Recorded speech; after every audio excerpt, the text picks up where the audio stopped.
रामकृष्ण हरी, रामकृष्ण हरी, रामकृष्ण हरी.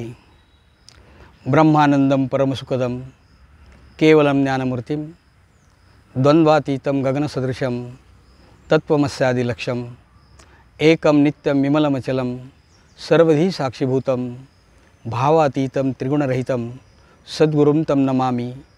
सर्वमंगलमांगल्ये शिवे सर्वार्थसाधिके शरण्ये त्र्यंबके गौरी नारायणी नमोस्तुते.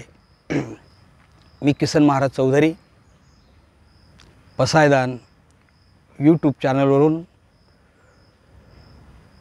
ज्ञानेश्वरीतील योगचिंतन या विषयाच्या संदर्भात आपण चिंतन ऐकत आहोत. ज्ञानेश्वरीतला 4था अध्याय हा ज्ञान संन्यास योग म्हणून सांगितलेला आहे. या अध्यायामध्ये भगवंताने ज्ञानाचं महत्त्व सांगितलेलं आहे आणि संन्यासाचं स्वरूप सांगितलेलं आहे. सुरुवातीलाच भगवंताचं अर्जुनावर आणि अर्जुनाचं भगवंतावर किती प्रेम आहे हे विशद केलं आणि धृतराष्ट्राचे, संजयाचे आणि अर्जुनाचे आपल्यावर किती उपकार आहेत आणि या तिघांपेक्षासुद्धा आपण कसे भाग्यवान आहोत हे मागच्या अध्यायामध्ये किंवा मागच्या चिंतनामध्ये आपण पाहिलं. अर्जुनाने पुन्हा प्रश्न विचारला आहे की भगवंता, तू जो कर्मयोग सांगितलास, निष्काम कर्मयोग सांगितलास, याबद्दलच्या अजूनही माझ्या मनामध्ये काही शंका आहेत. त्या शंका दूर करशील का? तो योग मला तू सांगशील का? भगवंताचं अर्जुनावर अनन्यसाधारण प्रेम असल्यामुळं भगवंत लगेच म्हणतायत की अर्जुना, तव श्रीकृष्ण म्हणे पंडुसुता, तो विवस्सू जै होता तै आम्ही नसो ऐसी चित्ता भ्रांती जरी तुझं. हा जो निष्काम कर्मयोग आहे हा सुरुवातीला मी सूर्याला सांगितला, सूर्यापासून नंतर विवस्वानला सांगितला, नंतर तो मनुला सांगितला, इक्ष्वाकू राजाला सांगितला आणि इक्ष्वाकू राजांनी ऐकल्यानंतर पुढे अनेक राजांनी त्याचं अनुकरण केलं. हे सगळं ऐकत असताना अर्जुनाचा प्रश्न असा आहे की देवा, तू सांगतोयस की हा निष्काम कर्मयोग फार सनातन आहे, पुरातन आहे, पण तू तर मला आत्ताच दिसतोयस.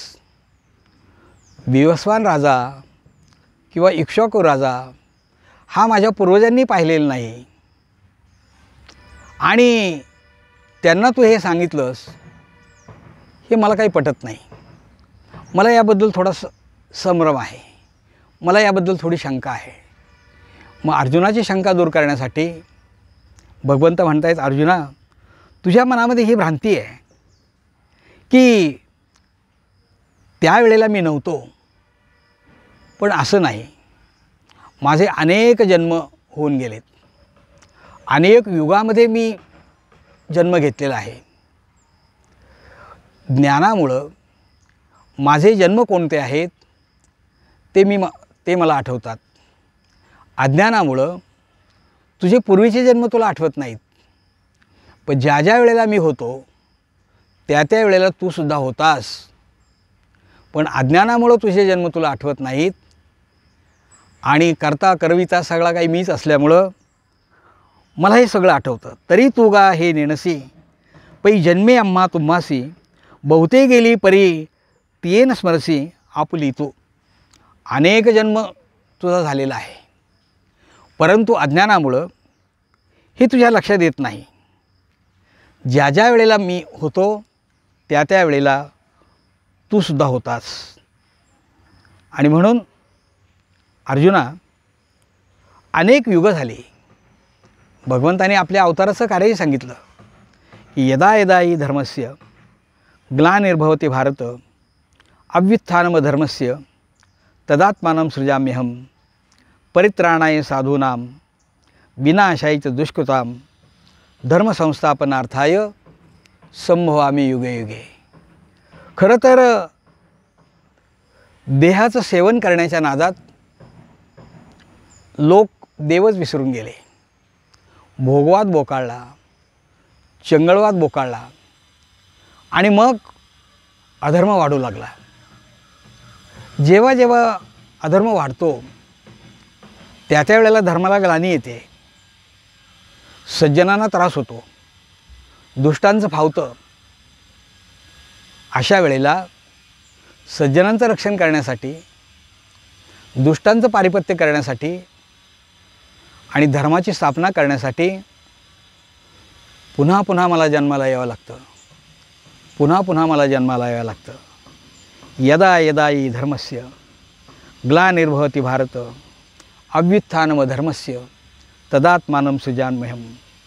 जे धर्मजात आघवे युगायुगी म्या रक्षावे ऐसा ओघ हा स्वभावे आद्य असे. म्हणजे असा हा संपूर्ण ओघ चालत आलेला आहे. म्हणून अजत्व परते ठेवी मी व्यक्तपणही नाठवी जे वेळी धर्माते अभिववी अधर्मो हा. वास्तविक माझं रूप हे निर्गुण, निराकार, अव्यक्त अशा प्रकारचं आहे.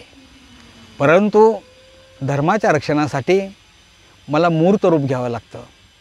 माझं अव्यक्त रूप मला सोडून द्यावं लागतं आणि व्यक्त रूप धारण करायला लागतं. त्यावेळेला सज्जनांना त्रास होत असतो. ते वेळी आपुलीचिनी कैवारे मी साकार होऊनी अवतरे मग अज्ञानाचे अंधारे गिळोनी खाली. अज्ञान पसरलेलं असं जिकडे तिकडे, त्यावेळेला ते अज्ञान दूर करण्यासाठी मी पुन्हा पुन्हा अवतार घेतो. अधर्माची अवघी तोडी, अधर्म झालेला असतो, चंगळवाद बोकाळलेला असतो. अशा वेळेला मला अधर्म हा दूर करावा लागतो. जे काही दोष निर्माण झालेले असतात ते दोष हे फाडून टाकावे लागतात आणि सज्जनांच्या करवी मी पुन्हा धर्माची गुढी उभारतो, सुखाची गुढी उभारतो. अशा वेळेला मला दैत्यांची कुळं नासावी लागतात, दैत्यांचा संहार करावा लागतो, साधूंचा मान सन्मान मला ठेवावा लागतो, धर्माची आणि नीतीशी शेज भरावी लागते. मी अविवेकाची काजळी फेडून विवेक दीप उजळी ती योगिया पाहे दिवाळी निरंतर. माऊली म्हणतात की ज्या ठिकाणी अविवेक आहे, ज्या ठिकाणी अज्ञान आहे, ते अज्ञान दूर करून विवेकाचा दिवा मी प्रज्वलित करतो, विवेकाचा दिवा मी लावतो आणि ती योग्यांच्यासाठी नित्य निरंतर अशा प्रकारची दिवाळी होते. कधी कधी मी विचार करतो, सर्वसामान्य माणसांची दिवाळी ही 4 दिवसाची असते. एकादशीला सुरुवात होते आणि भाऊबीजेला संपते. परंतु योग्यांची दिवाळी किंवा ज्ञानी माणसांची दिवाळी मात्र निरंतर असते. आरतीमध्ये आपण म्हणतो, जे विठोबाचे दास असतात ते ज्ञानी असतात. विठोबाचे दास आम्हा नित्य दिवाळी विष्णुदास नामा जीवे भावे ओवाळी. म्हणजे जे विठोबाचे दास असतात, जी ज्ञानी माणसं असतात, ती ज्ञानी माणसं त्यांची दिवाळी ही नित्य आणि नूतन अशा प्रकारची असते. स्वसुखे विश्वकोंदे धर्मची जगी नांदे भक्ता निगती दोंदे सात्विकांचे. अशा वेळेला मी सात्विकता समाजामध्ये निर्माण करतो आणि पुन्हा धर्माची स्थापना करतो. यम आणि नियम जे असतात हे सगळे मी बाजूला काढून टाकतो आणि खरं तर पाहिलं तर माणूस हा मुळातच भजनशील आहे. माणूस हा भक्ती करणारा आहे. मी जेव्हा मानवी सृष्टी निर्माण केली त्यावेळेला माझा अंश त्यांच्यामध्ये आहे. तो मुळातच भजनशील आहे. परंतु अविवेकामुळं तो भक्तीपासून बाजूला जातो. देखई मनुष्य जात सकळ, हे स्वभावता भजनशीळ, जागले असे केवळ माझ्याची ठाई. माणूस मुळात भजनशील आहे, त्याला भक्ती आवडते, परंतु देहाची सेवा करण्याच्या नादात तो मला विसरतो आणि मग देह म्हणजेच मी आणि मी म्हणजेच देह अशा प्रकारची अवस्था निर्माण होते. आणि या सगळ्याचं कारण त्याच्या ठिकाणी असणारं अज्ञान आहे. परिज्ञाने वीण नासिले, ज्ञान नसल्यामुळं बुद्धिभेद निर्माण होतो.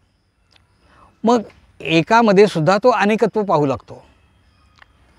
वास्तविक मी निर्गुण आहे, निराकार आहे, अरूप आहे, अनाम आहे, परंतु अज्ञानामुळं तो माझ्यामध्ये भेद निर्माण करतो. देवी आणि देव असे भेद निर्माण करतो आणि या भेदामुळं त्याच्या उपासनासुद्धा वेगवेगळ्या प्रकारच्या होतात. भगवंत हा असा आहे, माझं स्वरूप असं आहे, तुझं सगुण म्हणो की निर्गुण रे, सगुण निर्गुण एक गोविंदो रे, अनुमानेना अनुमानेना. माझं रूप पाहत असताना किंवा मला पाहत असताना सगुणही दिसतो आणि निर्गुणही दिसतो. वेदांनासुद्धा माझा ठावठिकाणा घेता आला नाही. वेदांनाही नाही कळला अंतपारजाचा, कानडा राजा पंढरीचा.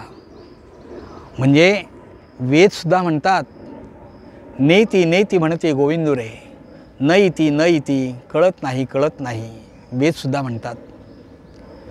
अज्ञानामुळं माझ्यामध्ये ते भेद निर्माण करतात. वास्तविक माझं स्वरूप हे एकच आहे, जे सर्वत्र सदा सम, तेच विभाग अधमोत्तम, मतिवशे संभ्रम विवंचिती. वास्तविक माझं एकच स्वरूप आहे. शिव आणि विष्णू हे एकच रूप आहे, देवी आणि देव हेही एकच रूप आहे, परंतु त्याच्यामध्ये मात्र भेद निर्माण करतात. नरहरींची कथा आपल्या सगळ्यांना माहीत आहे. एका भक्ताने जेव्हा पांडुरंगासाठी कडदोरा तयार करायचा आहे म्हणून नरहरींना तिथे नेलं. तत्पूर्वी नरहरी म्हणाले, नरहरी हे शिवभक्त होते. ते म्हणाले मी पांडुरंगाची तिथे येणार नाही, कारण मी शिवभक्त आहे. खूप आग्रह केल्यानंतर त्याचे डोळे बांधून जेव्हा पांडुरंगाच्या मंदिरामध्ये नेलं आणि पांडुरंगाच्या कडदोऱ्याचं माप घ्यायला सुरुवात केली, त्यावेळेला त्याला तिथं शिवलिंग दिसलं. सुरुवातीला 2 वेळेला तर माप कमी अधिक होत होतं आणि प्रत्यक्ष जेव्हा नरहरीच्या ठिकाणी गेले त्यावेळेला त्यांना शिवलिंग त्या ठिकाणी दिसलं. आपले डोळे जेव्हा त्यांनी उघडले त्यावेळेला पांडुरंग दिसला. शिव तोची विष्णू आणि विष्णू तोची शिव.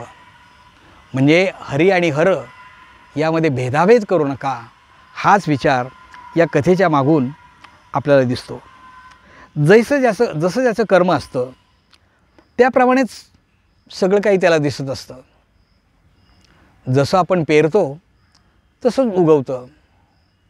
ज्या प्रकारचं बी लावतो त्याच प्रकारचं झाड येतं. गहू पेरले तर गहूच येणार आहेत, ज्वारी पेरली ज्वारीचंच पीक येणार आहे. जसं पेराल तसं उगवतं. जसं आपलं कर्म असतं तशी फळं त्याला मिळतात. कर्मानुसार आपल्याला जन्म घ्यावा लागतो. भगवंतांनी हाही विचार सांगितला की कर्मानुसार जन्म घ्यावा लागतो आणि प्रत्येकाच्या कर्मानुसार त्याला त्याचं फळ मिळत असतं. मला एक विनोदी दृष्टांत या ठिकाणी आठवतो. 2 मित्र होते, पण एक होता मत्सरी आणि एक होता आधाशी, म्हणजे हावरट, आणि मत्सरी म्हणजे द्वेष करणारा. पण योगायोगाने दोघांनाही देव प्रसन्न झाला आणि त्या आधाशी माणसाला सांगितलं, तुला काय मागायचं असेल ते माग. मी तुला ते द्यायला तयार आहे. त्यावेळेला त्या माणसाने मागणं मागितलं. त्याचा मित्र मत्सरी समोरच बसलेला होता.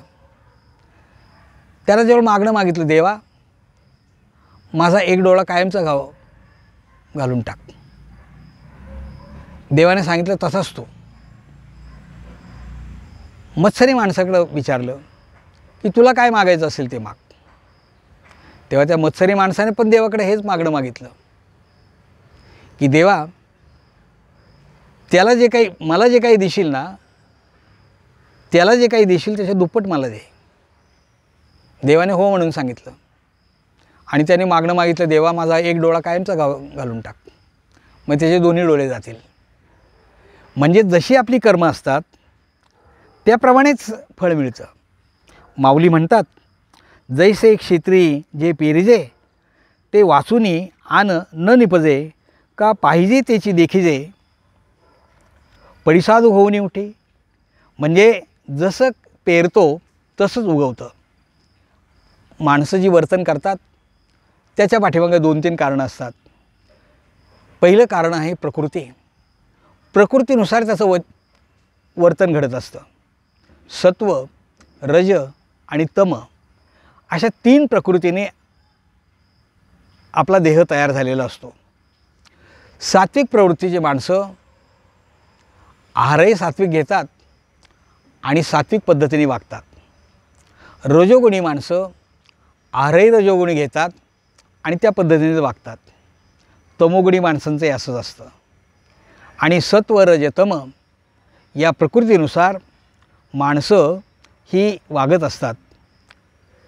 चातुर्वर्ण्य व्यवस्था जी आहे, सगळे जे जन्म आहेत हे माझ्यापासूनच झालेले आहेत. भगवंतांनी सांगितले, मी सगळी सृष्टी निर्माण केली. ही सृष्टी माझ्यापासून निर्माण झाली. पण जाती व्यवस्था जी आहे ना, ती मात्र मी निर्माण केलेली नाही. ती प्रत्येकाच्या कर्मानुसार, प्रत्येकाच्या प्रारब्धानुसार तो जन्म त्याला प्राप्त होतो आणि त्यानुसार त्याला कर्म करावी लागतात. गुणकर्म विभागशः म्हणजे प्रत्येकाच्या कर्मानुसार त्याला त्याची विहित कर्म करावी लागतात आणि त्यानुसार तो आचरण करत असतो.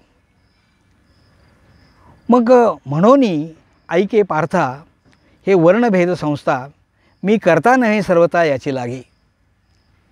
हे जे वर्णभेद आहेत, चातुर्वर्ण व्यवस्था आहे, हे समाजाच्या सोयीसाठी त्यावेळेला निर्माण झालेली व्यवस्था असेल. परंतु याच्या पाठीमागे मी नाही. मी केवळ साक्षीभूत असे. दिवा ज्याप्रमाणे साक्षीभूत असतो, म्हणजे चोर आला तरी त्याला प्रकाश देतो आणि सज्जन माणूस आला तरी त्याला प्रकाश देतो, अशी अवस्था माझी साक्षीभूत अशा प्रकारची आहे. म्हणजे जातीभेद हा मी केलेला नाही. उच्च नीच हा माझ्या ठिकाणी कुठल्याही प्रकारचा भेदभाव नाही. उच्च नीच काही नेणे भगवंत तिष्ठे भाव भक्त देखो निया. रुईदासासंगे चर्म रंगू लागे. रुईदासासंगे चर्म रंगू लागतो. सावता माळ्याला खुरपू लागतो. सजन कसायला मांस विकू लागतो. माझ्या ठिकाणी कुठल्याही प्रकारचा भेदभाव नाही. उच्चनीचपणा असा माझ्या ठिकाणी नाही. तेव्हा हे सगळं जे घडतं त्याच्या कर्मानुसार घडत असतं. आणि ही जी कर्म आहेत, ही कर्म त्याच्या जीवनामध्ये जी आलेली असतात ती कशी येतात. तू तर म्हणजे अर्जुनाने जो प्रश्न विचारलेला आहे की त्यावेळेला तू नव्हतास, परंतु त्याची शंका दूर करण्यासाठी भगवंतांनी हा निष्काम कर्मयोग सांगताना त्या वेळेला मी तुला हे सगळं सांगितलेलं आहे. पण अज्ञानामुळं तुझ्या हे लक्षात राहिलेलं नाही.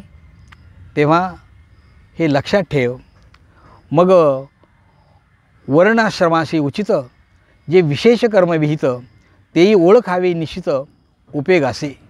म्हणून आपलं जे उचित कर्म आहे ते उचित कर्म तू कर आणि तुझ्या क्षात्रधर्मानुसार तू वाग. पुढच्या चिंतनामध्ये आपण निष्काम कर्मयोग कोणता आहे आणि भगवंताने अर्जुनाला कसा समजावून सांगितला आहे हे पाहणार आहोत. तुर्तास आपण याच ठिकाणी थांबूया. तुम्ही सर्वांनी हा भाग ऐकला आहे. सबस्क्राईब करा, शेअर करा आणि लाईक करा. तुमच्या सबस्क्राईबमुळं आणि शेअर केल्यामुळं आमची प्रेरणा, मला त्यातून प्रेरणा मिळते आणि माऊलींची सेवा अधिकाधिक करण्याची संधी या ठिकाणी प्राप्त होते. आता आपण याच ठिकाणी थांबूया. रामकृष्ण हरी, रामकृष्ण हरी, रामकृष्ण हरी.